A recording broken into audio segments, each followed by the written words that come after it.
Good evening, everyone. We're going to call the meeting to order. And we'll start with the land acknowledgement statement. We acknowledge that the ground on which we live is the traditional territory of Caldwell First Nation, of the Three Fires Confederacy, and the original people of Point Pelee and Pelee Island, and its surrounding lands and waters, and that of the Huron-Wendat and Wyandot peoples. We recognize and respect the First Nations who are stewards of the land and waters of Turtle Island, and who have embraced this stewardship since time immemorial. We would also like to acknowledge the contributions of other nearby First Nation communities and all original people across Turtle Island. We will now have a moment of silent reflection, followed by the playing of our national anthem.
Members, Council, if we can get an adoption of the agenda for the November 26th, 2024 regular council meeting.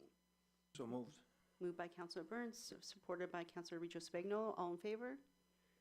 And that carries. Any disclosures of community interest? There being none. An adoption of the minutes of our public planning meeting held on October 29th, 2024, and the regular meeting of council held on November 12th, 2024 be adopted as presented. Moved. Councillor Carrick, support. Councillor Reno, all in favor? And that carries. I have a few mayor's comments for tonight. I'd like to thank all who attended the tree lighting ceremony last weekend here at the LaSalle Civic Center. It was great to see so many smiling faces, and thank you to our staff for all your hard work getting things set up, not only at the Civic Center, but across the entire municipality. Reminder, lights are on daily from 5 p.m. to 10 p.m. until January 5th. We have Family Fridays, Santa Saturdays, and Sunday holiday night markets, which take place until December 15th at the Event Center from 5 to 8 p.m. Also, get your tickets now for Breakfast with Santa, the mayor, and members of council, which will be held at the Event Center on Saturday, December 7th. Visit our town website for all the event information. On November 21st, we hosted a pre-budget open house session where residents were able to speak with members of administration and council about all things LaSalle, and it was very well attended by members of the public, and our budget sessions will be next week, which is December 4th, Wednesday, and 5th if needed.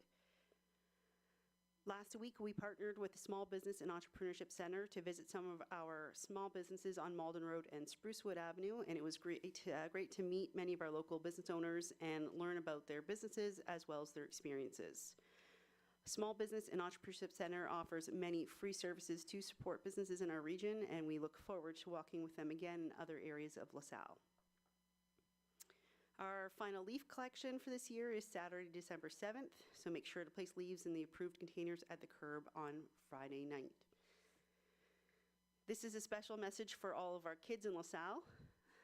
I have a direct link to Santa, and we want to help you get your letters to the North Pole. So to be sure, drop off your letter at Santa's mailbox at the Event Center during Breakfast with Santa, or at one of our night markets, or also at the Vollmer Center behind the reception desk. So leave your letter by Sunday, December 15th to get a reply before Christmas. and be sure to include your home address in LaSalle so that Santa can respond. And finally, one last thing, which is exciting to share. This year, the LaSalle Professional Fire Association, along with LaSalle Fire Association, hosted our first annual LaSalle Gives Back campaign, where all funds that were raised would stay right here in LaSalle to support LaSalle Food Bank as well as the LaSalle Youth Hangout. Well, the campaign was a huge success, and I'm happy Chief's here tonight to be able to add anything he'd like to it, but we haven't had the opportunity to do a whole media report yet, but I couldn't wait to share the news, and I'm very proud to say that our LaSalle residents were very giving this year, and we were able to raise $65,000 for the food bank and LaSalle Youth Hangout. So thank you. Yes.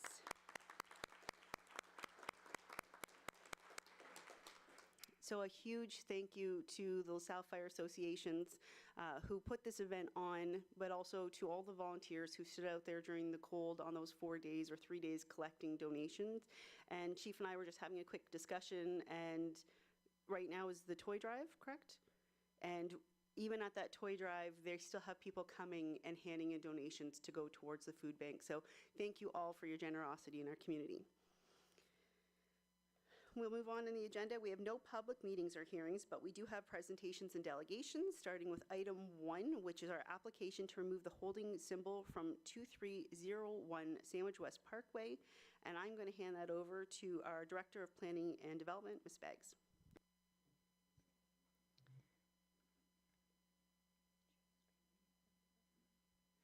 Thank you, Madam Mayor, members of council.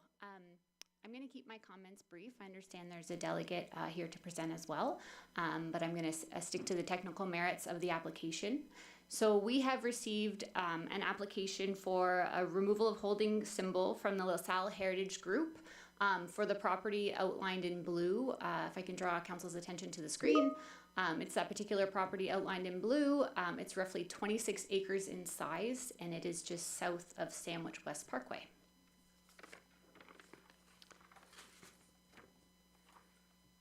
So the applicant has applied for site plan approval together with the holding symbol removal. We have worked very closely with the applicant to date on the site plan approval. We have received all of the reports that support the intended application, all of the relevant drawings to support the intended application. And we are very close to being able to work with the applicant to issue site plan approval in principle, which is an administrative function delegated to the planning department. So tonight's application is looking for the removal of the holding zone symbol.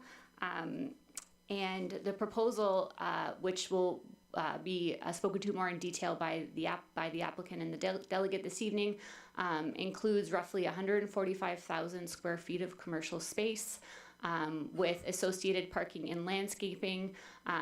The commercial space is spread across a number of buildings being proposed on site, just under maybe perhaps 10 buildings, and they're all single-story buildings. Next slide, please.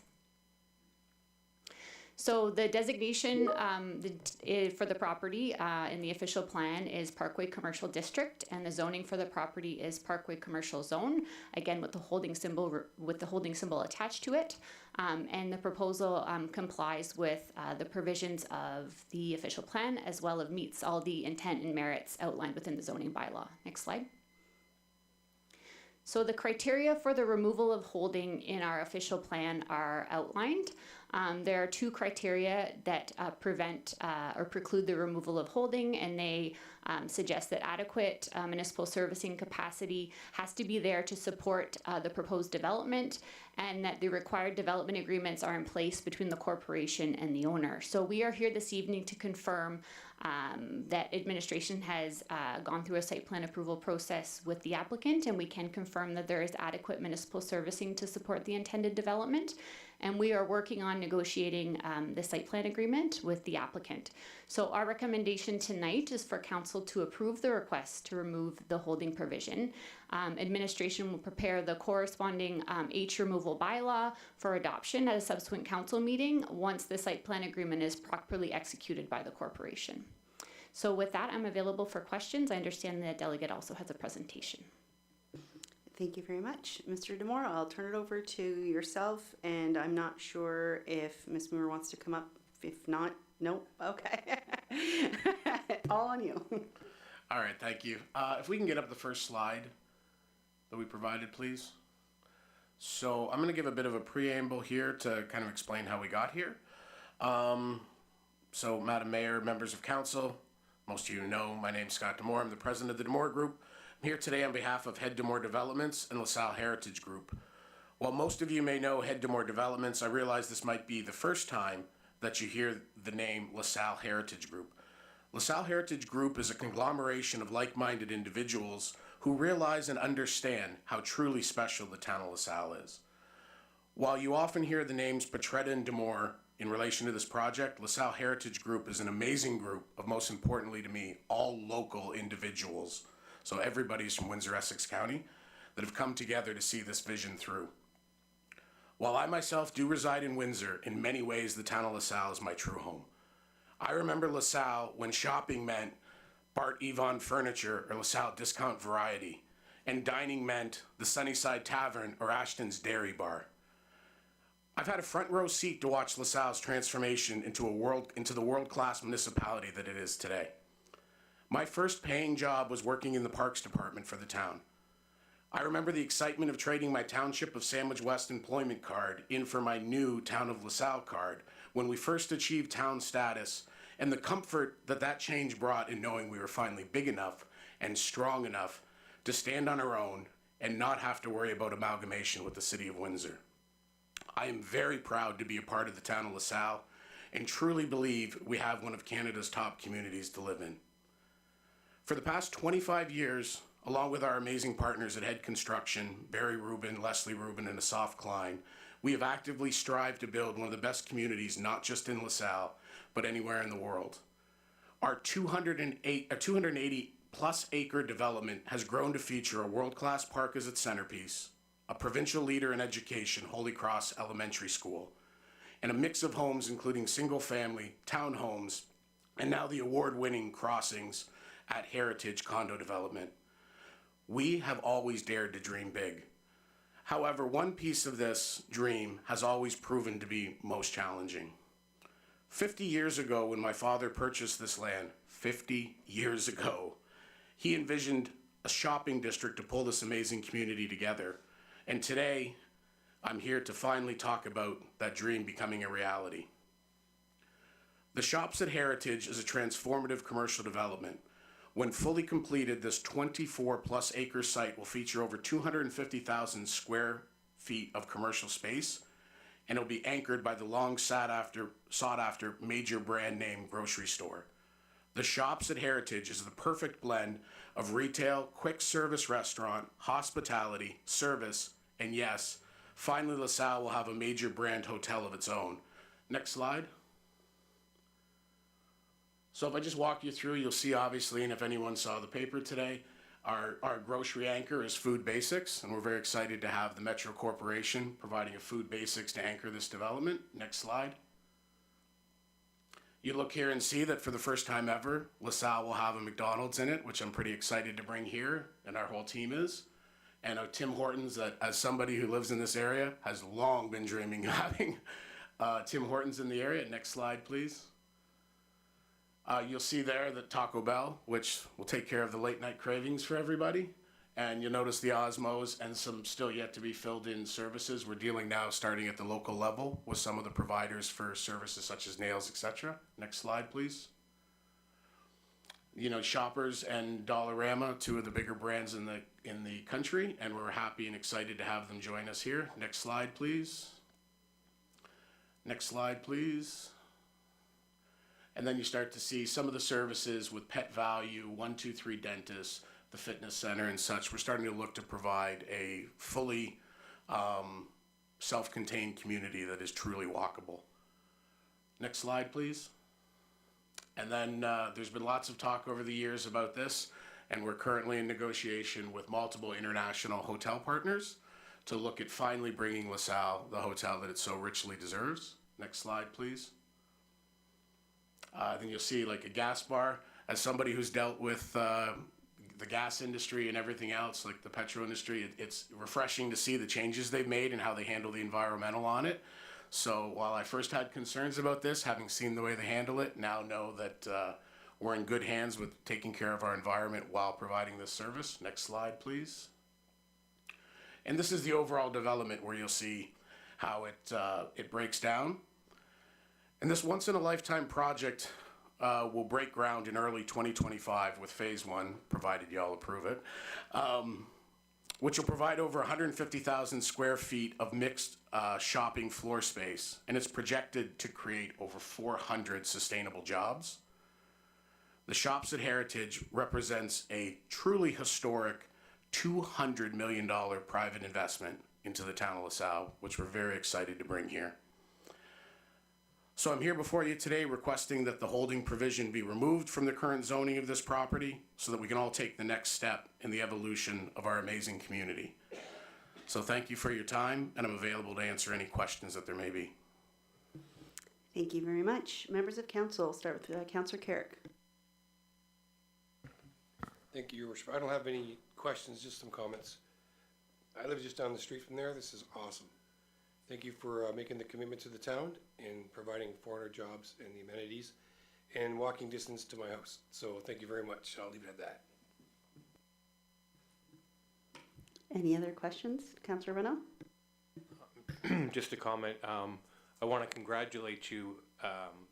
As I follow a lot of threads on social media, and I've been trying to find the answers for the last, oh my God, over a year we've been talking about this. Mayor Bondi was still here, we were talking about this. And you've done a really good job of keeping this contained so that you can have your day in the sun today between us and the Star and things. You've done a great job, and I'm very much looking forward to being able to take this next step with you. Councillor Richo-Spagnolo. Thank you, through you. I'm just going to make a couple comments. I think this is fantastic. It's wonderful that it's going to create a lot of jobs in our community for the youngsters as well as the adults. I think this is great. I do have a question. You'd like to start in early spring of 2025? When would this be concluded? Yeah, we'd ideally, provided that we finalize the agreement with the town of LaSalle, and we get our MTO permit, which is currently underway, then we'd look to break ground as soon as weather allows us in the new year. And you'll start to see some of the things start to open up later in 2025, but it'll really be more of a spring and summer of 2026 when you see the full development come together for phase one. Perfect, thank you. And again, thank you very much to you and your group for bringing this to LaSalle.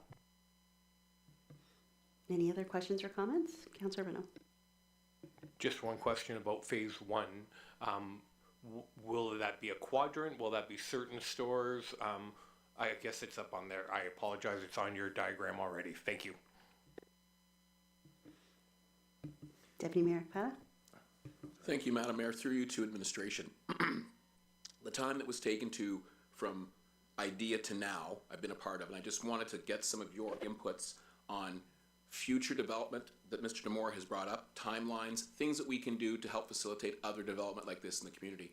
If you have some other ideas, because again, everyone's speaking about success, I've got to suggest that you folks had some part in it as well, and I'd like to better understand from your perspective how we've got to this point and how we can keep the momentum that Mr. D'Amour has spoken about going.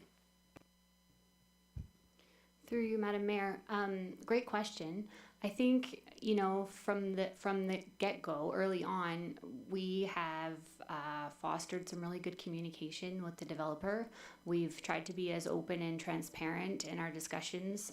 We've tried to be very forthcoming about what we were going to require in order to advance the application.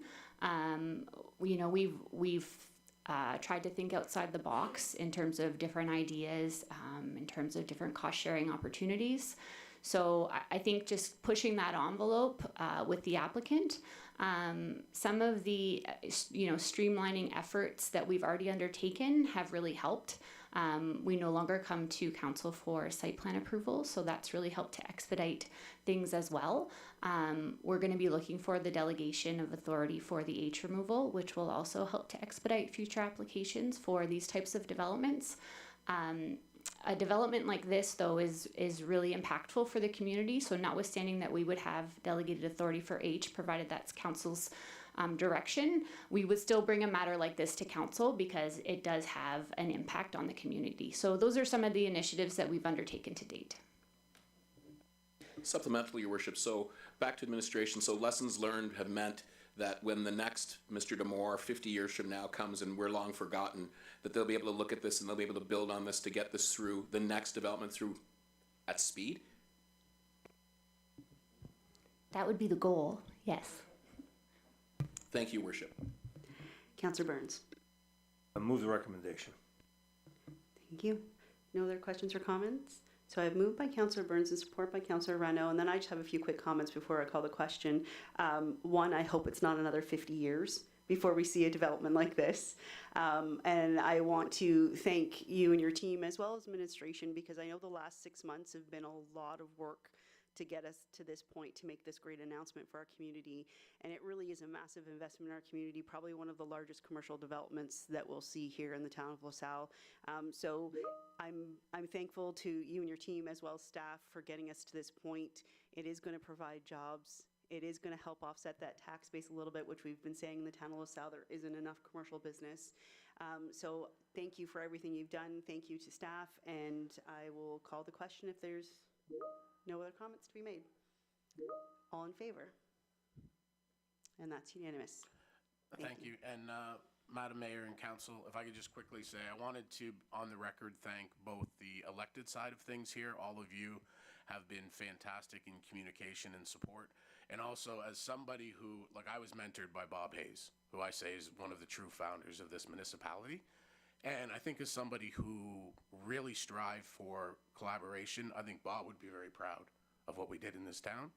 I think administration and the elected, as I said, have all came together to work with the private side, and I think that a lot of municipalities could learn from how this process was handled. So thank you.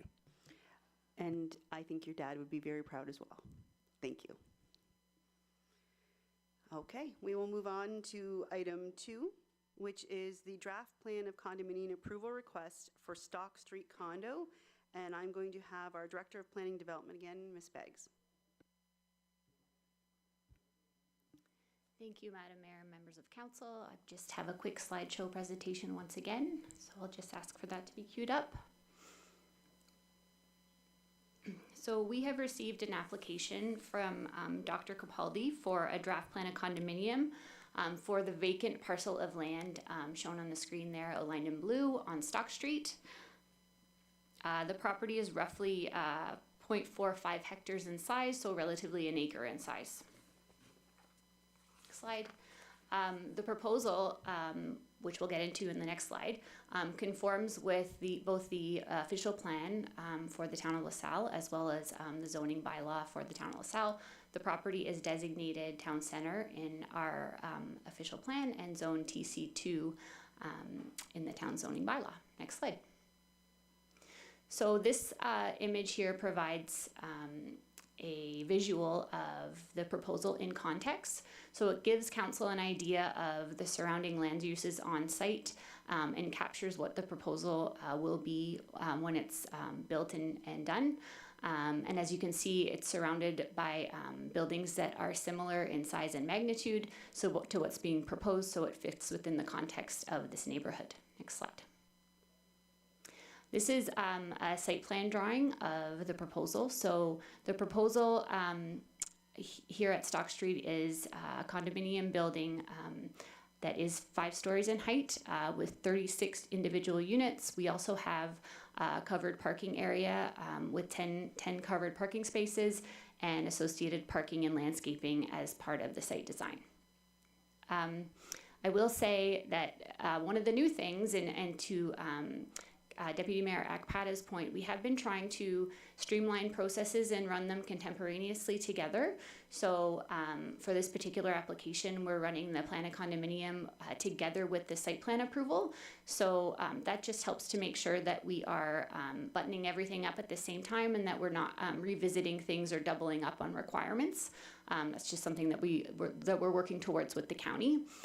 This particular drawing shows essentially what the draft plan of condominium for the proposal looks like, and it meets all the requirements. This drawing meets all the requirements identified within the legislation. Next slide. So I just wanted to take a minute to outline sort of the plan of condominium process. So the owner, Dr. Capaldi, has had a pre-consultation with both the county and the town. This took place a number of months ago. So we've been working with this particular applicant to identify the requirements that the municipality had in order to fulfill the complete application requirements under the legislation. The county and the town did receive a complete application for the draft plan of condominium, and we confirmed that this particular application satisfied all of the requirements in Section 51 of the Planning Act. That outlines the different requirements that we are supposed to meet as the approval authority. It outlines what the details that the individual draft plan of condominium drawing is supposed to contain, and we have confirmed together with the county that it meets all of those requirements. Again, the proposal meets the criteria outlined within Section 51 of the Planning Act. This particular section outlines the provisions for plans of subdivision as well as plans of condominium, and the county and the town have confirmed that these requirements have been met. The development is consistent with the provincial planning statement. Sorry, it just recently changed. It's no longer called the provincial policy statement, it's called the provincial planning statement. So it's consistent with the new PPS. It conforms to both the town and the county OP, and it complies with the town's zoning bylaw. We did circulate the application, and we received comments back from Bell Canada, Canada Post, and the Conservation Authority, all of which had been included as part of the report. And any comments that we've received will be accurately reflected as draft plan of condominium conditions in the approval.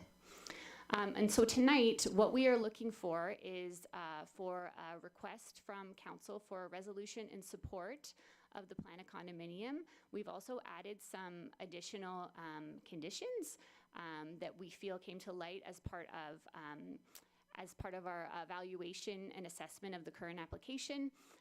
And with that, I'll be available for any questions. And just to reiterate, the recommendation tonight is for a resolution in support of the plan of condominium. Thank you. Thank you very much. We have 2 delegates, and I will first ask Rajiv Sharma to come forward. No?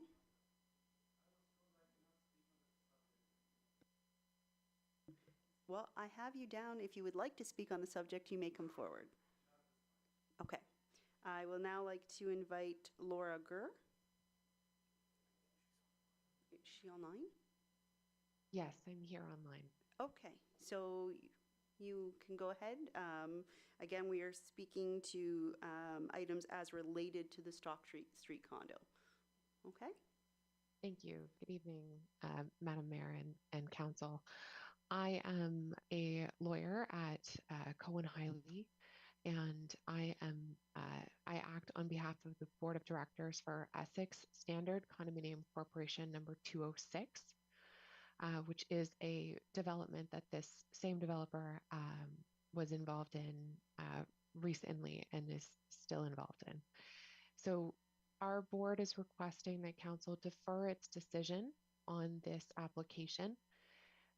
The Condominium Corporation Essex Condo 206 has significant concerns regarding the conduct and practices of this developer, which we believe merit further scrutiny and discussion with municipal staff prior to any approvals being granted.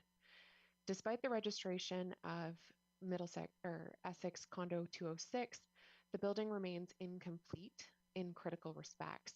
Notably, occupancy permits have not been issued for certain areas of the building, and numerous deficiencies have been identified both by independent engineers and the municipality. These ongoing issues have disrupted the lives of the residents and remain unresolved with no clear timeline on the resolution of these issues. In light of these concerns, the board is working. I'm going to have to ask you to keep your comments to the Stock Street development. We aren't able to discuss a different corporation.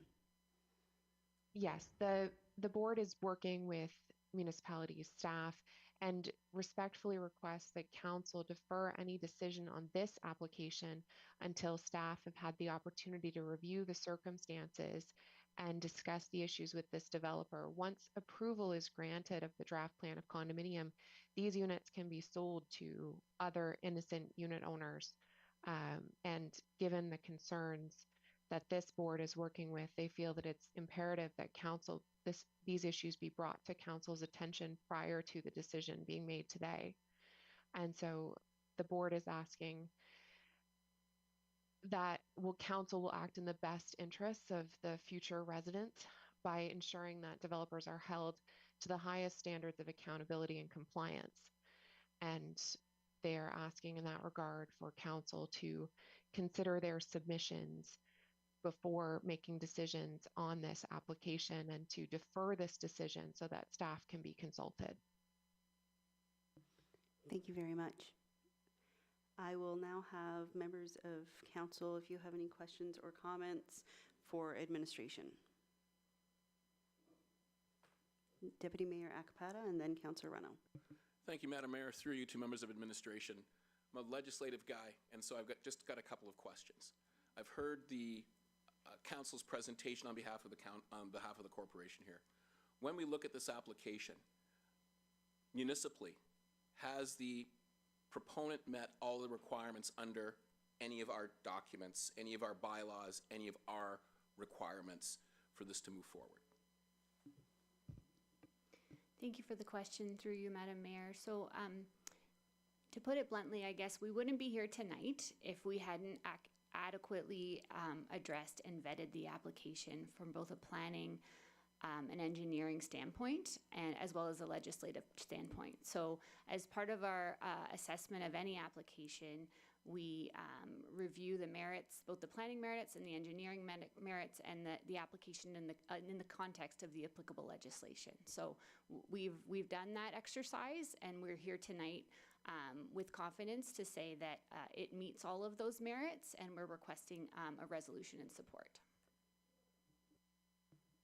Supplemental through you, Your Worship. Again, council has said that there, and I want to be very careful in my words, I don't want to put words in council's mouth. Council has indicated they have some concerns about another project or another place that was just mentioned. Looking at what you've just said, what provincial safety do we have in the decision that we make? If we look at different provincial pieces of legislation, is this compliant provincially?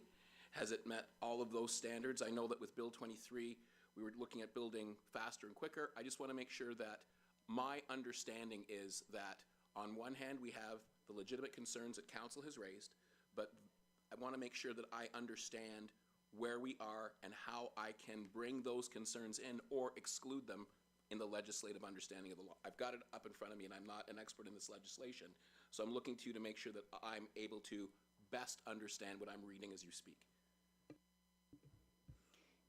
Thank you for the question through you, Madam Mayor. So I do understand that council has received some concerns relative to another project that this proponent is undertaking.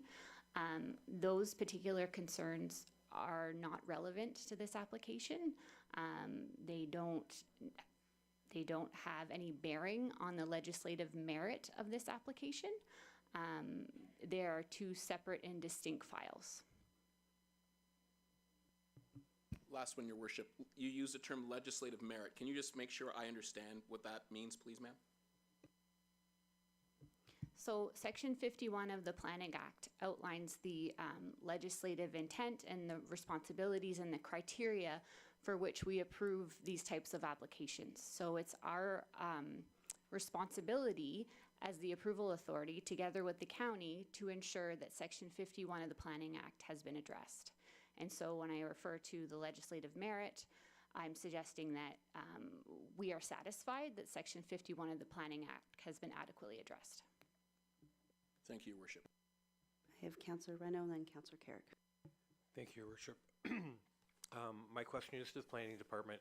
I understand that, there are agreements that get signed off after we make our decision tonight.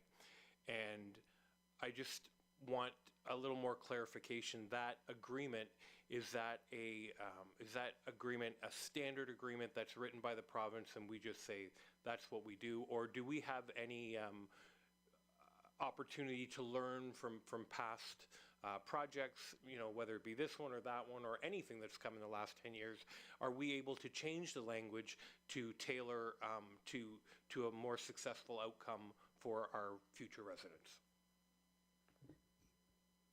Thank you for the question through you, Madam Mayor. So just to give council some additional information on the process following the decision tonight.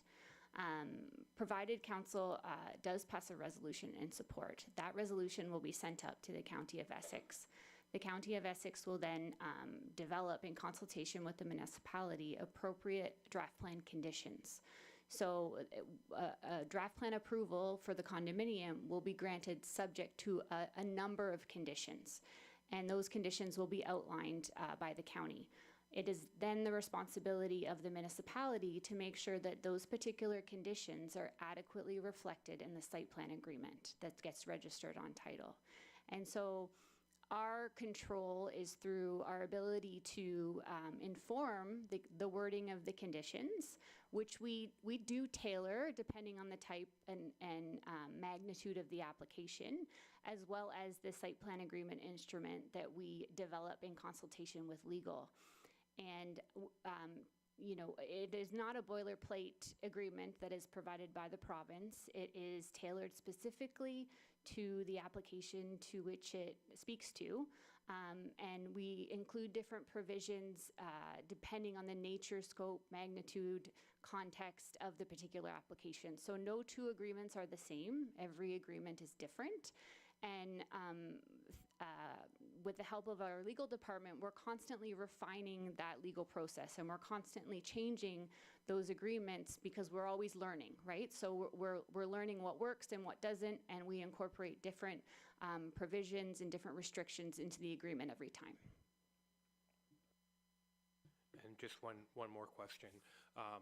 Many members of council have received emails on the subject tonight of the new application. And there's been some Facebook messages that have been sent to us. I just want to be sure that you have received anything that's been forwarded on and you have reviewed it. Whether it's to the merit or not, I just want to make sure that you have received things forwarded from council. Is that? It speaks to a different item. Oh, okay. I'm sorry. So she can't address that, a different development when we're speaking of the Stock Street development. Okay, I appreciate it. Thank you. Okay. Councillor Carrick. Thank you, Your Worship. So I'm not sure if this is an appropriate question to be asking, but it meets all the official plan, it meets the zoning, it meets the provincial, and also, sorry, under the Planning Act, Section 51, all that stuff, it meets everything. So this is a separate item, if I'm understanding that correctly. And secondly, I guess, need to know the process, if it can be explained as to if this does not go through and what council exposes itself to in the town, if we defer it or we deny it. Is that a fair question to ask? I think it's a fair question to ask. I think in order to defer, items would not have been fulfilled. So I believe Ms. Begg spoke to all of the items that were required to fulfill this application. And those are the only items that could be presented. If something wasn't fulfilled, then the application could be deferred, if I'm correct in the way I've explained that. Thanks, Your Worship. I get it, but I just want to know what we're libeling ourselves to if we say no. Defer or vice versa. We'll go to our legal department for comment. Yes, thank you. Through your worship, I would hesitate to put a number or a figure on that, but if we were to defer or deny an application that is otherwise complete, or sorry, I'll rephrase that. If council determines that it should be deferred or denied against administration's recommendation, it is possible that the proponent could bring forward an application to the Ontario Land Tribunal for against the town, at which point it would be, we would have our recommendation and council would have to basically have their own planning consultant and their own legal advice, which would go against what administration's advice is. So we would have to see how that would play out before the tribunal. And that has happened before, where administration and other municipalities have made recommendations that get that a council goes against, and it goes to the OLT, and there's been times where that's happened, and those have ended up in favor of the proponent in those examples.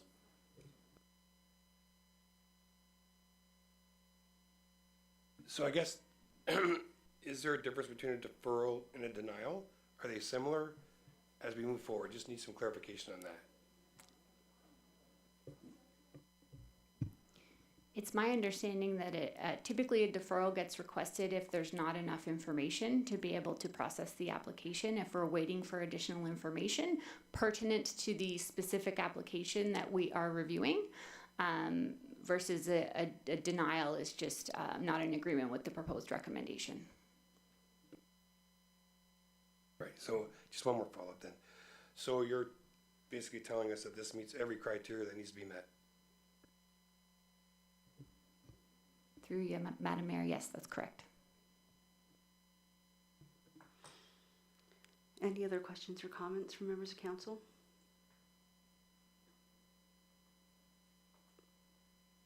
None? So, just to clarify, to defer an item, the application would not be complete. But we've received a completed application according to legislation and the provincial planning statement. Correct? That's correct. Okay. So with that, there is a recommendation from administration that I can read out. It's that the report of the Manager of Planning Development dated November 4th, 2023 regarding a request for draft plan of condominium approval for the Stock Street condo be received, and that council pass a resolution in support of the applicant's request to grant draft plan approval for the proposed Stock Street condo in accordance with the draft drawing prepared by Rahane Land Surveyors, subject to including the following draft plan approval conditions. 1. Prior to final approval of the County of Essex, the owner shall submit and obtain the approval of the town for the form and content of the condominium description and declaration, and the owner shall incorporate into the plan and declaration under Section 7 of the Condominium Act 1998 all rights-of-way and easements for vehicular access or private roads and parking areas, on-site traffic circulation, municipal servicing or utility servicing to the satisfaction of the town. 2. Prior to final approval of the County of Essex, the owner shall have fully complied with all orders issued pursuant to the Building Code Act, and shall have completed all work necessary to correct any building deficiencies related to said order to the satisfaction of the town. And 3, that the site plan agreement between the owner and the town contains a provision that no occupancy permits will be issued for the building until all building safety requirements have been addressed to the satisfaction of the town. And that includes, but is not limited to, the sprinkler system and fire alarm system being fully certified by a qualified individual satisfactory to the chief building official and fire prevention officer. 4, that prior to the final approval by the County of Essex, the owner shall submit for review and approval by the town and the county a draft plan of the final plan of condominium that satisfies the registration requirements of the Land Registry Office. 5, that prior to final approval by the County of Essex, the site plan and site plan agreement between the owner and the town be registered against the lands to which it applies pursuant to the provisions of the Planning Act. And 6, that prior to the registration of the final plan of condominium, all outstanding taxes associated with the property are paid in full to the satisfaction of the town, and that a copy of the council resolution be forwarded to the Manager of Planning Services for the County of Essex, Ms. Rebecca Belanger, together with a copy of this staff report. Council, that is the recommendation that is before you.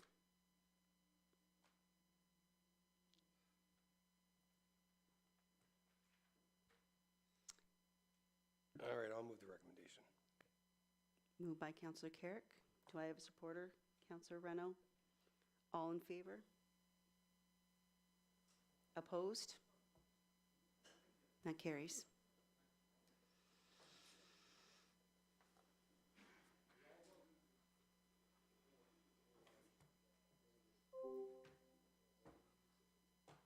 Item 3, emergency management, all-encompassing bylaw. Our Director of Fire Services, Chief Thiessen. Thank you, Madam Mayor and members of council. So this report before you is really a housekeeping item. As you know, every year as the CEMC or the Emergency Management Coordinator, I am required to submit a compliance audit for Emergency Management Ontario. And that letter of compliance is received by yourself, Madam Mayor, and not administration. But this year, they're asking us to do something different. They're asking us to merge the emergency management program and the emergency response plan bylaws together into one. So we have done that. And in doing so, they've also asked us to add in there the appointed positions of the municipal control group. So you'll see those positions listed there.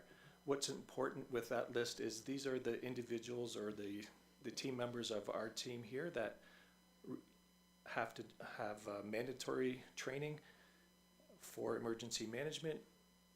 And it's really a housekeeping item, and if you approve this bylaw, then we will be able to submit our compliance for this year again.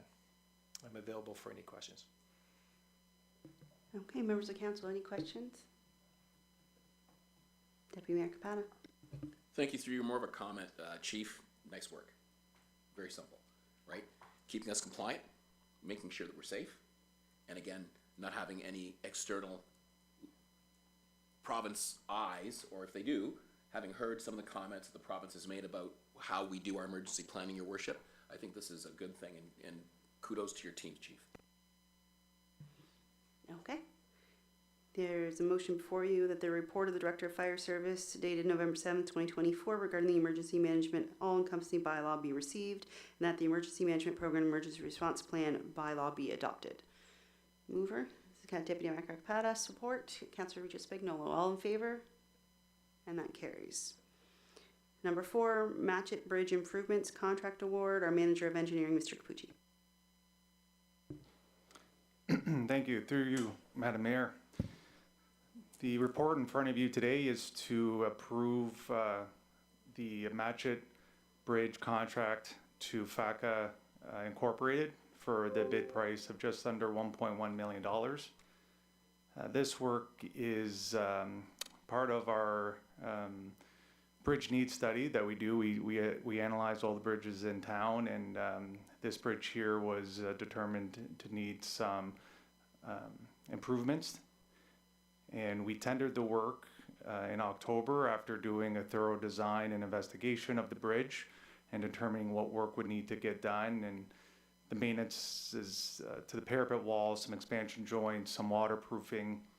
And to complete this work, we would be closing the bridge entirely. And I'll speak to the construction schedule on my next item on the agenda. But we tendered the work and we got some really competitive bids.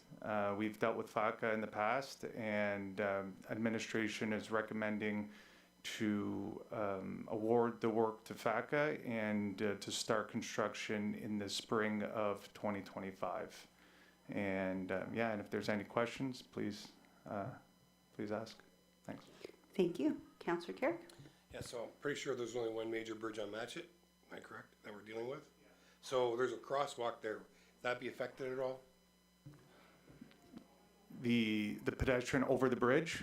Correct. Yeah, we don't want pedestrians to cross onto the bridge. We can make provisions to have I've done this before, where you would have like a safety person on site to escort pedestrians across. I don't like doing that because there is a safety hazard with that. So we would prefer to close it.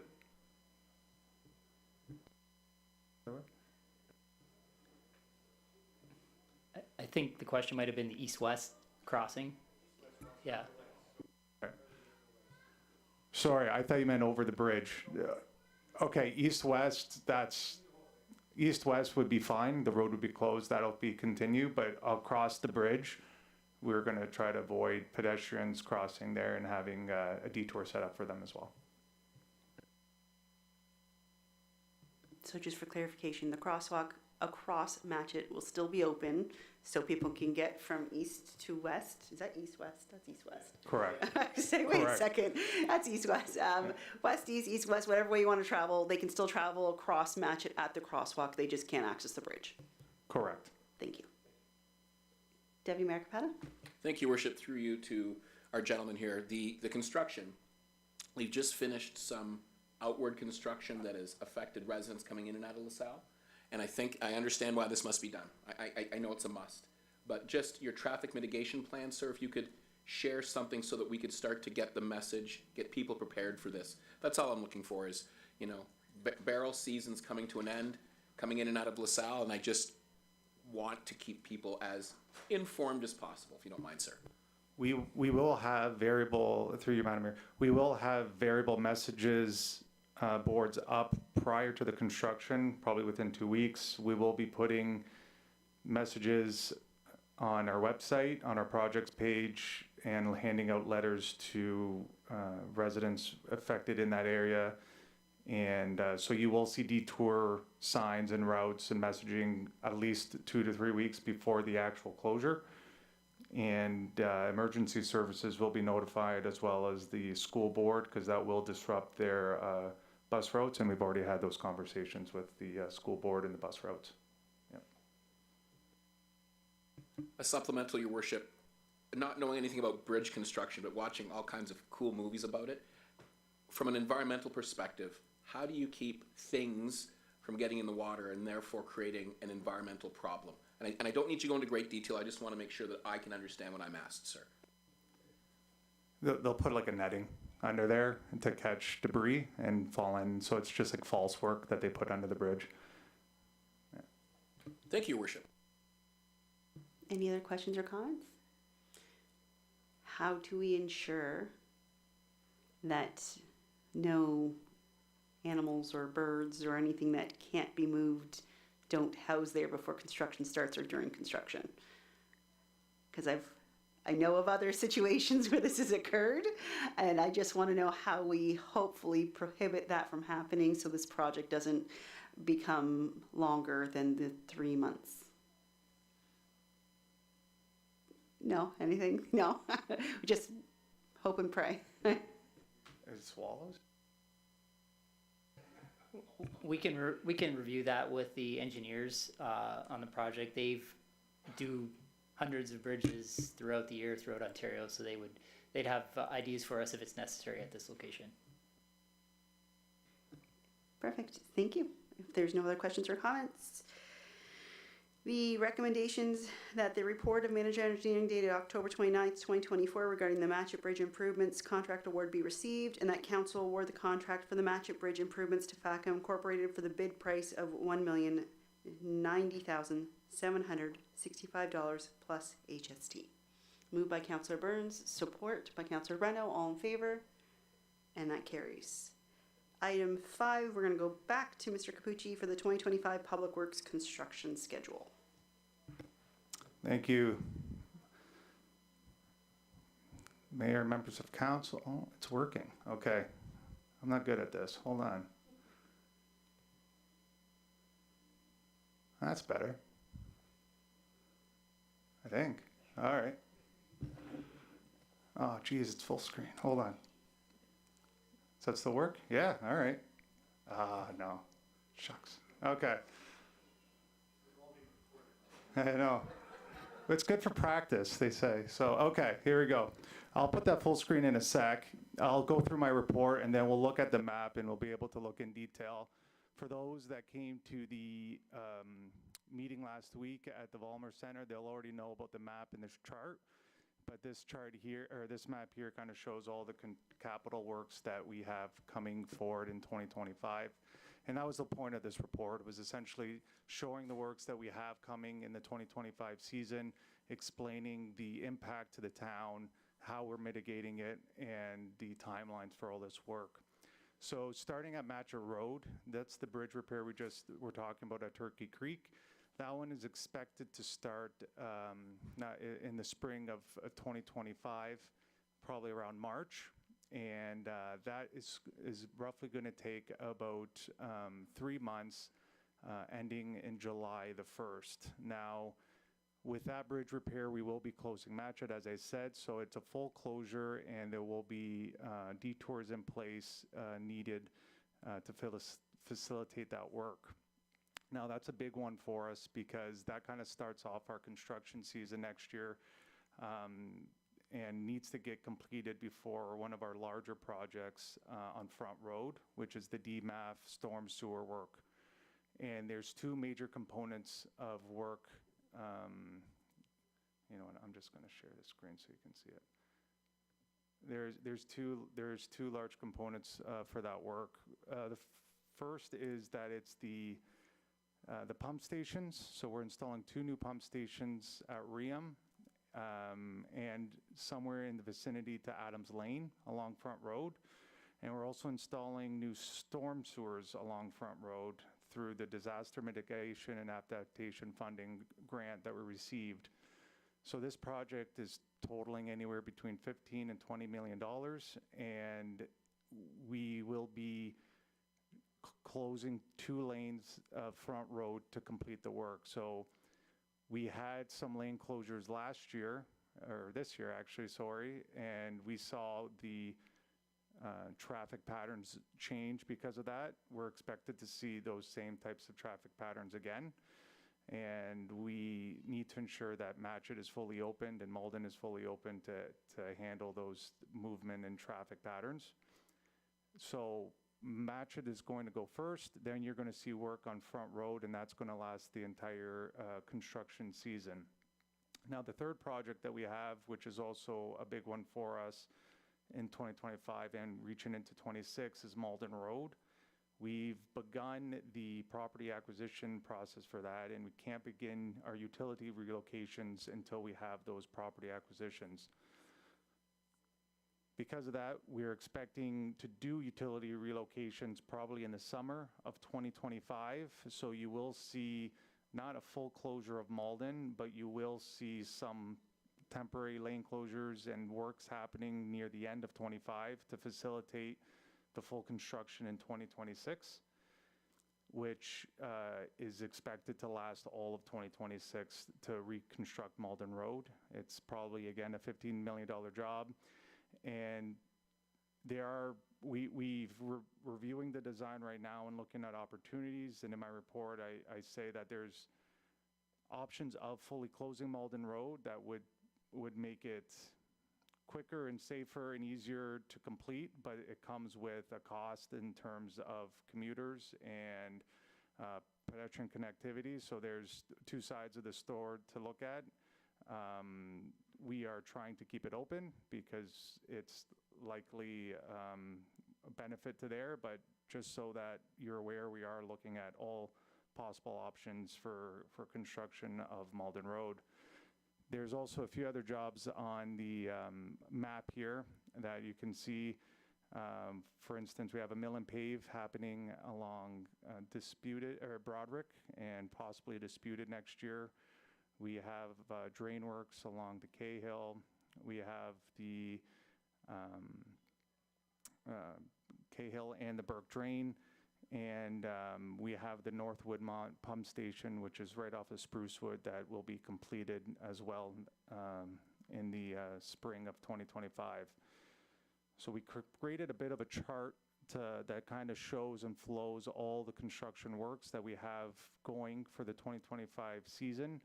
And we kind of highlight which works need to get done and when, and which works can't start until the previous work gets completed.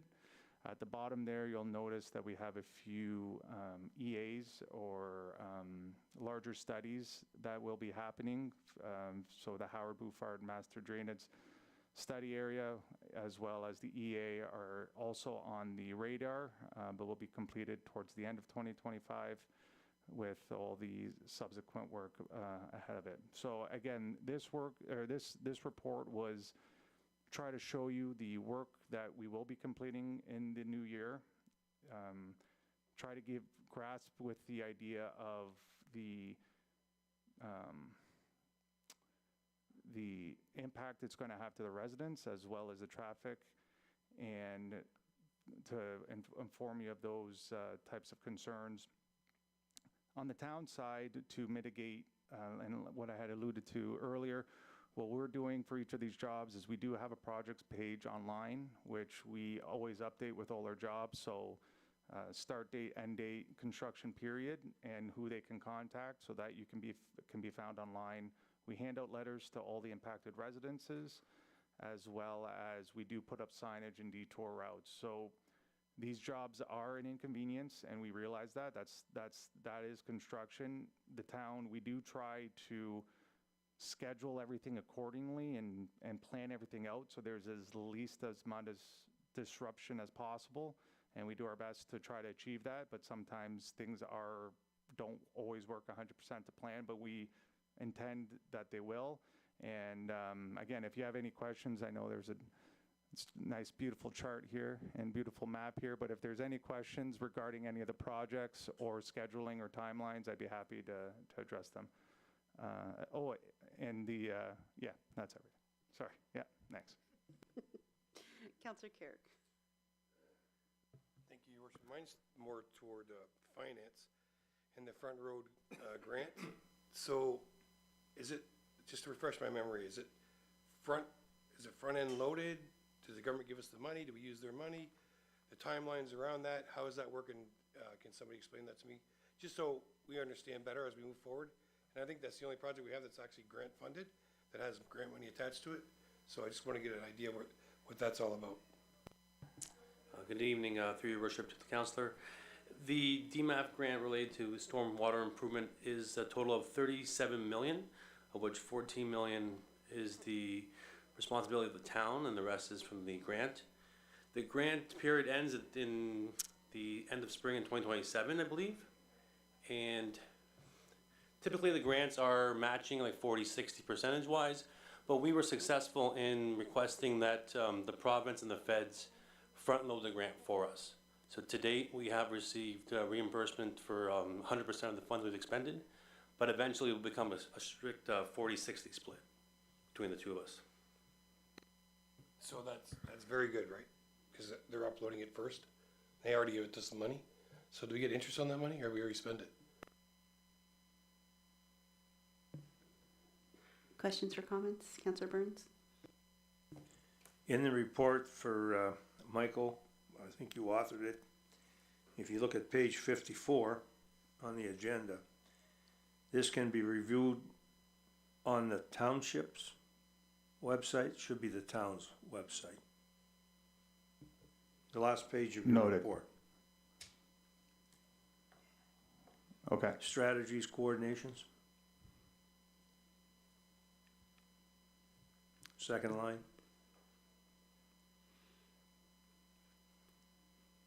Okay. Okay, yep. I'll Thank correct that. Yeah, thank you. Okay. Deputy Mayor Capetta? Thank you, Worship. Through you to either Mr. Capucci or again to Finance, or even Mr. Mara. Is any of this discretionary? And here's why I ask you. Because when I go out in the community, people say, oh, you're doing it again. As if we're doing it again. I understand the bridge. You've made it crystal clear what happens if we don't. With the projects you've outlined, what I mean is, if we don't, then what?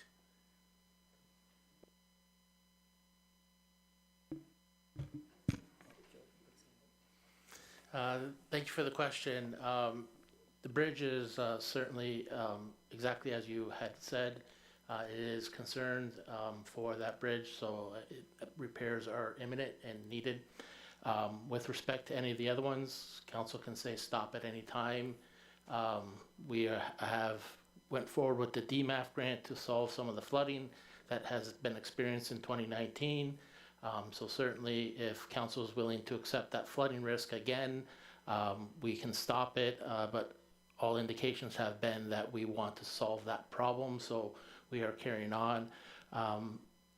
As well with Malden Road, it's been a topic of discussions for many years here. It's been a number of situations where we can leave it the way it is, but again, there's a lot of calls and complaints about traffic movement. So if the level of service is acceptable the way it is, then we can leave certain things the way they are. But from all indications from council, from this council, previous councils, is that level of service needs to be improved and enhanced, and that is what we are doing through these projects. But certainly with respect to these, it is a lot of enhancements, a lot of improvements to better the community and the infrastructure for all of LaSalle residents. Thank you, Mr. Maher. You never cease to make sure that I understand why we do things. Thank you. Any other questions or comments? Thank you, Madam Mayor. It's not lost on us that this is an incredible inconvenience for travelers on the LaSalle transportation system. However, I would say that if you follow the engineering logic,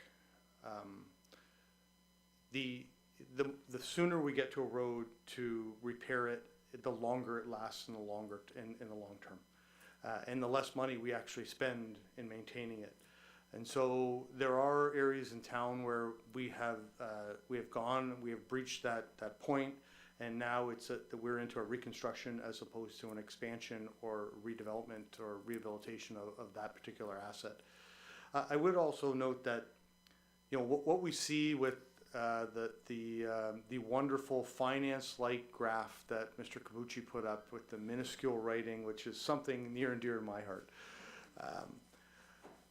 But you know, we use that as an internal tool to try to juggle the number of projects that we have on the go, and to ensure that we're not doing the worst case scenario, as some of our residents may think we are intentionally doing. But we are trying to time the projects out so that we are keeping as much traffic flowing at the rate that is appropriate. We also, as part of that, we will undoubtedly engage in a large social media and media campaign to advise residents when it's happening and keep those reminders going so that residents understand what's going on and when. The last point I'll make is that some of the projects that you see there are certainly rehabilitation projects, and I call it a one-for-one. We have an existing asset and we're replacing it with a very similar asset, but not increasing capacity. In other situations, we are not only replacing the current asset, but we're adding capacity to that asset. And while some folks may, you know, and we know that Malden Road construction is not going to be fun. We understand that. And as much as it pains me that Mr. Capucci actually said close down Malden Road, it is an option we have to look at. I mean, it may not be the option we ultimately select, but it is an option we need to look at. I say this from the perspective that while residents today feel that perhaps the travel pattern or the travel time is appropriate, when we start to consider the growth patterns that we are expecting in the municipality, if we don't do something now to get ahead of that, as growth continues to happen, as it has, the curve gets really exponential in the time the time frame for travel distances. So if we don't create that expansion, create that capacity, growth will cause longer and much longer backups on roads that perhaps are at the point of rehabilitation and will only pound the roads harder, quite frankly. And so we need to balance that against the travel portions that we have, and understanding that it is a big inconvenience. We understand that it causes internally our emergency services, fire, police, ambulance, it causes a whole havoc with their transportation patterns as well as they're going to emergency situations, snow plowing and the like. It is a, you know, as much as I joke about the quality of the graph that was shown, it is a very much a moving target, and trying to balance all those projects so that we create the least amount of disruption as possible. Okay. Any other questions or comments? My questions focus solely on the Malden Road project because that's the one that the residents are most vocal about. So if we were to look at 1, 2, and 3 and we had to pick, even though we know Matchett needs to be done and we know we don't want flooding on Front Road, every resident in the town of LaSalle says you need to fix Malden. So I appreciate everything that's been presented, but I think my focus is on just the one paragraph. It says property acquisition is required for the utility relocation, which is primarily Enbridge, and that is scheduled to take place late 2026. Is that supposed to be 2025? Okay, so if I don't want residents to think we've lied to them all these years when I keep saying 2025, you guys are going to see something. They're going to see something. It's not road construction, but they are going to see that we are working on it because we approved that EA and we got to that point and everyone just keeps saying, okay, why haven't you guys done anything? Not realizing all the other work that needs to be done behind the scenes. Thank you. Yes, to that point, we've always communicated that 2025 was going to be the year for Malden. Again, when you start to put down all the projects on the list and start to look at them, we had to shuffle around some of these projects. DMAF is a grant-dependent project and has to be spent by a certain time. So it's going to take priority over one of the other ones because we're going to have to shift something around.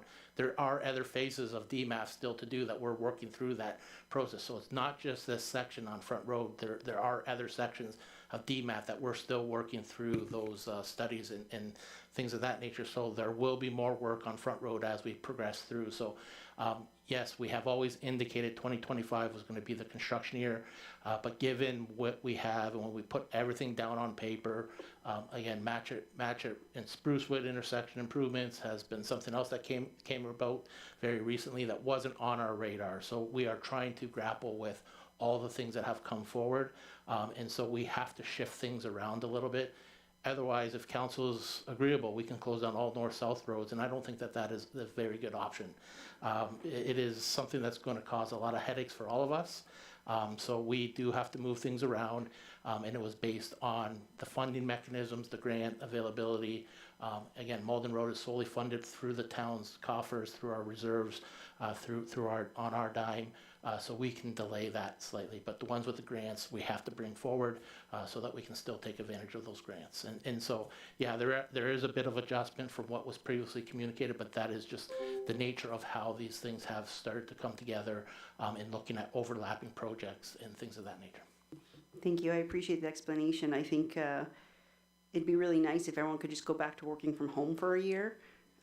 We could get some projects done in the town of LaSalle, but your comments actually in the conclusion really sum up everything that council feels, which is like we want the least amount of disruption, obviously, for our residents. The proactive planning is extremely important, but even more important is just going to be the communication to our residents and making sure that they're fully aware there will be delays. You know, we are going to see this over a few years, unfortunately. This isn't something that's going to be done in a summer and over with. This is years that we will be dealing with different areas of the town of LaSalle. So whatever way we can have the least amount of inconvenience, obviously, is going to be the goal, but at the same time, we may want to consider looking at moving things along quicker in order to lessen that disruption. So when that time comes, we'll have that discussion. But thank you for the graph. I printed it out thinking it would help me more, but it was still really wonderful. But you know what? I liked it. I liked it. It was good. But I do appreciate the information. I think it helped council understand where we're going and what projects are in what order so that when the residents do come to us and ask us why they haven't seen anything on Malden Road, we can help explain to them that we do have funding for another project that's required to be done first. So I don't have any further questions. Members of council, if you don't, we have the recommendation, which is just that the report of the manager of engineering dated November 3rd, 2024, regarding the 2025 Public Works construction schedule be received. Moved by Councilor Riccio Spagnolo, support by Councilor Reno. All in favor? And that carries. Item 6, 2024 Strawberry Festival post-event and future festival location report. And that is our Director of Culture and Recreation, Ms. Finero. Thank you. Good evening, Your Worship and members of council. The report before you is a post-event recap of the 2024 festival and the financials. Despite having a slight dip in attendance, overall the festival was successful again this year. We had lots of positive feedback, we had effective security, and we had no significant incidents this year. We did have a slight dip in attendance, down to about 28,000 people. And our strawberries and ice cream sales were also lower than the previous year. We feel that is because the weather was cooler and there was rain on one of the nights. So overall, we ended up with a deficit of about $2,700, which will be funded from the festival reserve. Moving forward, the opportunities to increase the festival revenue is limited, but the expenses continue to rise. So we have presented some options for consideration at a future meeting, and we will bring this back before council in early 2025. We can consider continuing to operate the festival at a loss and using the reserves to cover the costs. We can consider cutting back on non-essential options. So there's some options there for your consideration in terms of entertainment and activities. Or we can consider how revenue for the festival can increase. For example, by raising the cost of strawberries and ice cream or raising the cost of admission. And it's been close to a decade since the cost of admission has been increased. So it currently sits at $5 a person for those ages 6 and up up to 65. So that is one consideration. With respect to the festival location, we did have a resolution to move the festival originally in 2019, and then we continued to host it at the Volmer. The infrastructure is still lacking at Front Road, so we will need to continue to host it at the Volmer complex until such time as there is infrastructure at LaSalle Landing to host it. At that point in time, administration would bring a report back to council again for consideration on where the festival would be hosted. And I'm available for any questions. Thank you very much. Members of council, Councillor Regis-Spignola. Thank you, through you. So overall, I feel the Strawberry Festival was a huge success. So although we were down a little bit by numbers, it was a great success. So you should all be very proud. As I'm looking at these recommendations, there's really not much that I would cut. I mean, I personally, I would not cut the parade. We have a very family-focused community with a lot of young kids, and I think that's something that they look forward to at a low cost of $5,000. The one thing I did want to ask is, do we pay for our ice cream? Or is that donated somehow? Do you know? Is it okay. Sorry, Your Worship, to the councillor, we do in fact pay for the ice cream, yes. The reason why I ask is Chapman's, if you look into it, they donate ice cream for large events. So perhaps that's something we can note and look into. If you provide, obviously, background of your event, the only thing that they do look for is recognition, so on posters or recognition pieces. So maybe that's just something to look into. The other thing is, I know we did receive some sponsorships last year. Perhaps we can enhance that. We have a lot of new businesses in the community, and some people who have been vocal with some of us up here saying that they want to support more. So maybe that's something we can explore just to be able to get some more revenue.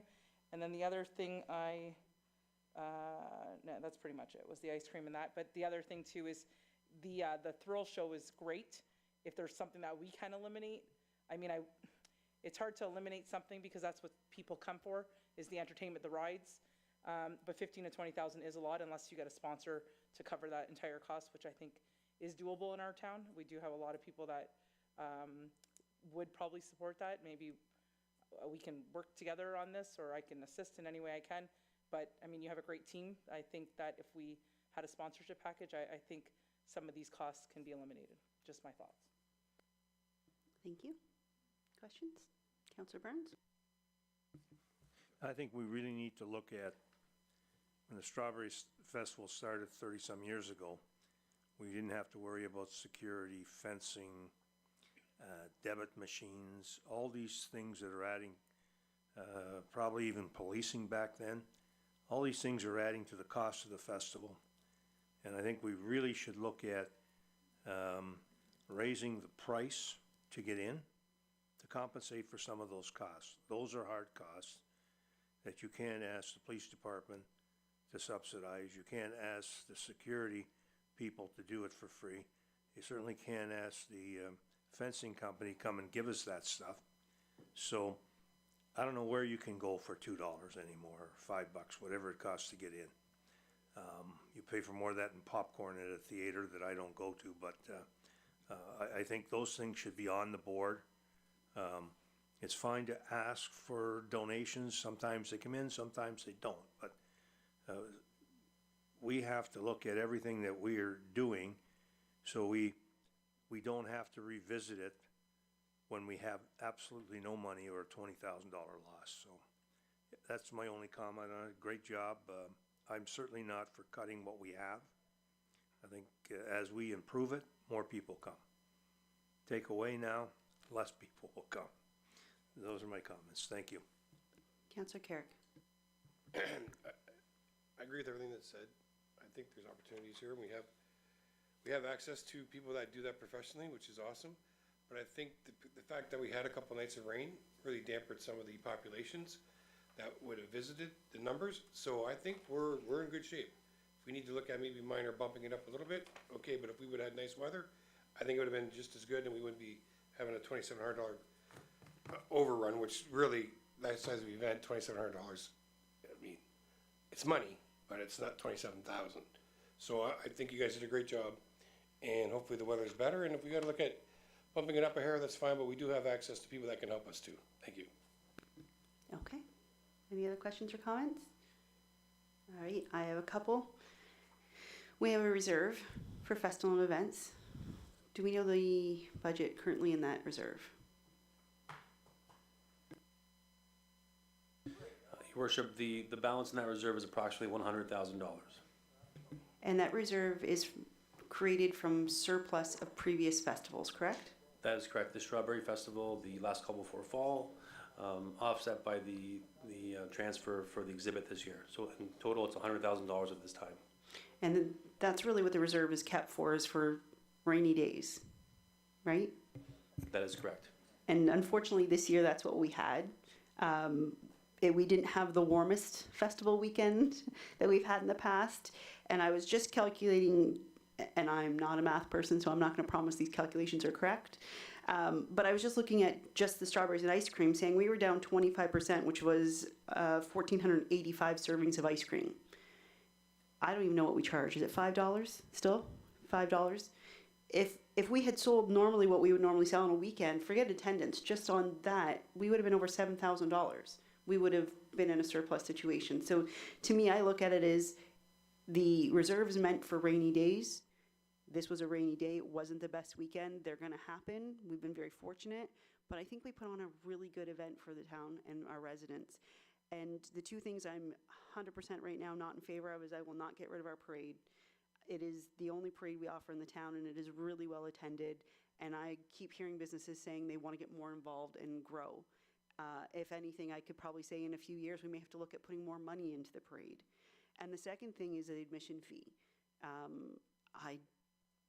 I know we offer weekend passes and we have bracelets and we're trying all these other things because it's costly to bring our families out to do things in the town of LaSalle and anywhere else in the community on a weekend.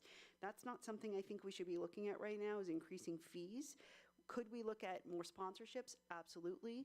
Could we look at maybe, instead of eliminating Family Thrill Show, maybe we look at something that's not 15,000, maybe there's one for 10. I don't know much about what those thrill shows are, but I actually don't believe the thrill show is what brings people to the festival. They're coming to LaSalle Strawberry Festival, they're coming for the food, the rides, the community.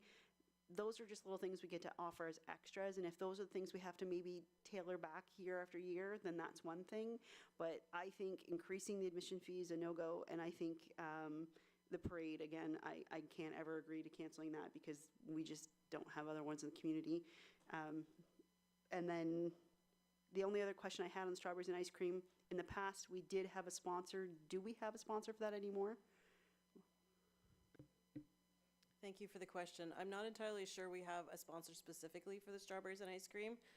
Most of the sponsorships are just overall for the festival, as opposed to one area or another. We can certainly explore more sponsorships, but we did do quite well. If I'm not mistaken, it was around $20,000 in sponsorships this year, which is quite high, considering that we have a number of events that we are asking for sponsorship for. But we certainly can explore opportunities for more. Thank you. Yeah, because I could say I've had meetings with local businesses in the past 6 to 8 months, and I've sent the information to some members of administration who say they want to get more involved and they'd love to be able to sponsor things. So maybe we can look more at that. And I just remember years ago when the festival was on Front Road, we did have a sponsor for the strawberries and ice cream, but I don't know what that covered. I don't know if it was just the awards that it covered at the time, or if they covered any part of the strawberries or the ice cream, but it's years ago. So I'm going to go to Mr. Langlois first and then to Councillor Richo Spagnolo. Just a little bit of history. Like, this $2,000 deficit is absolutely nothing to be concerned about. It's by design. When we took the Strawberry Fest over probably about 12 years ago, there was zero reserve, $0. There was, some financial issues. The town got involved. We started out with a $2 admission fee for a couple of years. We started having a surplus. We enhanced the entertainment. We added that second bit of entertainment. We looked for ways to cut costs. The big, huge stage, that was $25,000. We reduced that. The entertainment's just as good, just as the same amount of people come. We raised the admission fee to $5, a number of years ago. And almost every year we have a surplus. So it's designed, when we have good weather, we're going to have a surplus. And we have a couple, like last year, we had a little bit of rain, small deficit, but we have over $100,000 that we've built up.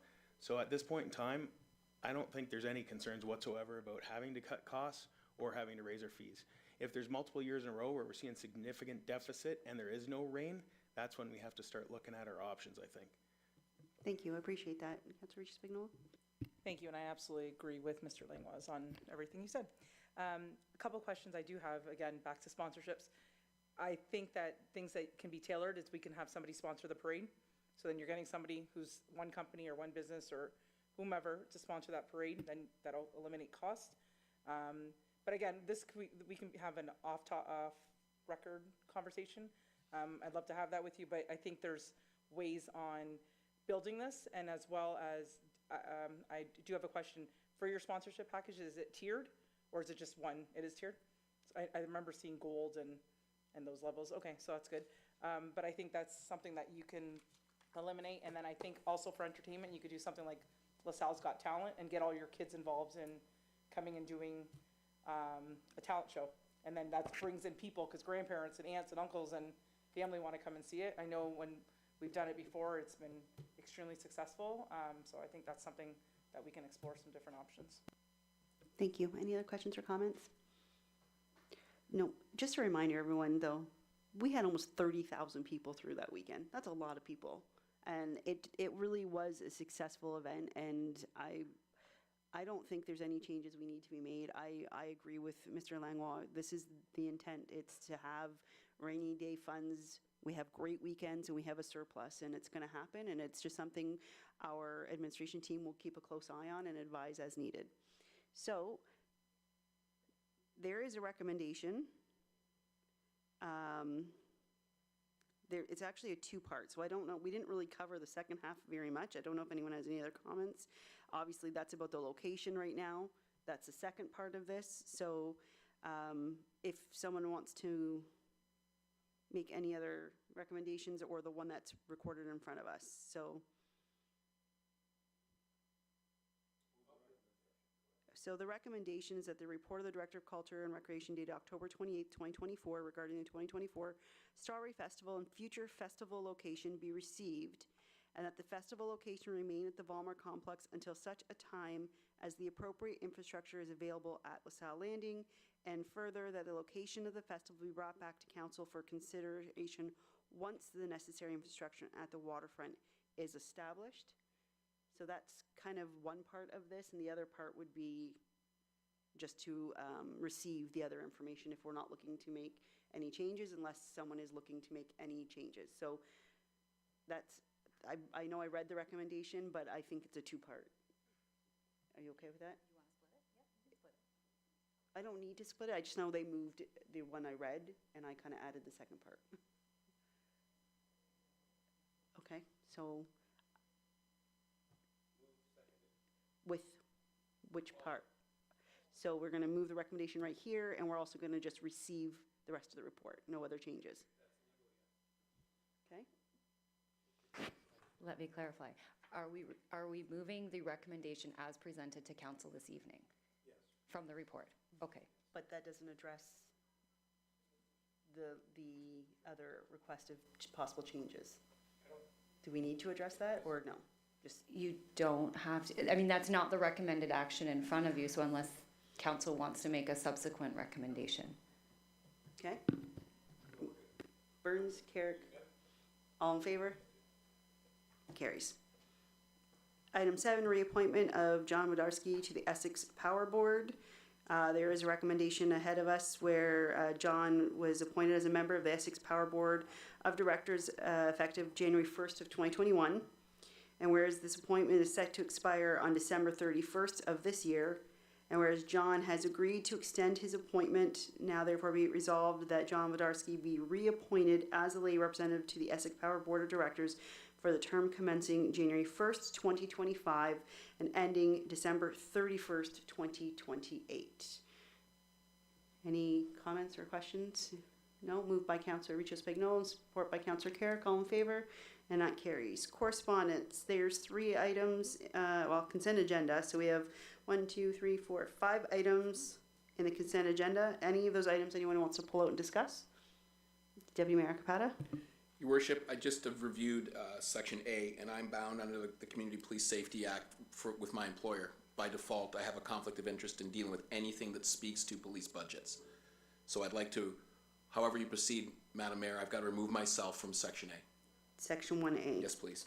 So we'll vote on that separate. So if we can first deal with items 2 to 5 of the consent agenda, and if motion to receive item 2 to 5, moved by Councillor Carrick, support by Councillor Burns, all in favor, and that's carried. And then we have a conflict of interest in item 1A. So we are going to now look at 1A, B, and C. Members of council, any questions or comments on a correspondence that's been received? No. Motion to receive. Councillor Renault and Councillor Carrick, are you pointing at someone?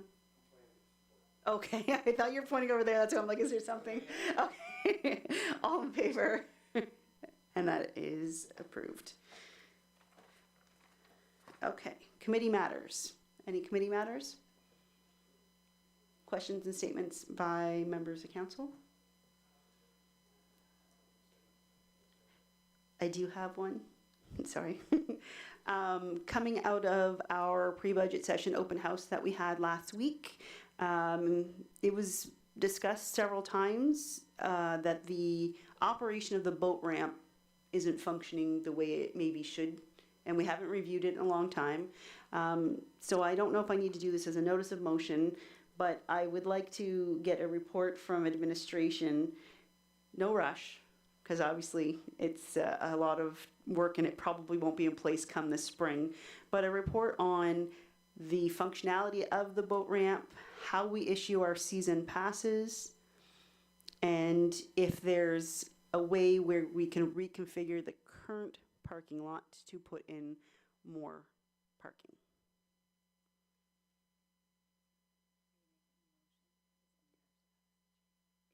Does it have to be a motion for a report? Yes. I'm passing the chair. There's a motion before council. I'm looking for a mover and a seconder. Moved by Madam Malash, seconded by Mr. Carrick. Motion's on the floor. Any opposition to the motion? Those in favor? Opposition? It's passed and carried. I cede the chair to you, Madam Mayor. Thank you very much. And no other questions or statements? Notices of motion. Okay. Closed session. Council met in closed session earlier today under section 2392F of the Municipal Act and received legal advice regarding a matter related to a proposed development. Bylaws. Recommendation that the following bylaw be given a first, second, third reading and finally passed, and that is 8939, a bylaw to adopt an emergency management program and emergency response plan and to meet other requirements under the Emergency Management and Civil Protection Act. On the bylaws? Anyone? Deputy Mayor Akpata? I know we've been here longer than normal, but come on. Councillor Renault, all in favor? And that is carried as well. Our confirmatory bylaw, 8941, be given a first, second, third reading and finally passed. Moved by Councillor Burns and Councillor Regis Bagnolo, all in favor, and that carries as well. Scheduled meetings are below. Thank you for joining us in person or online. Have a good night.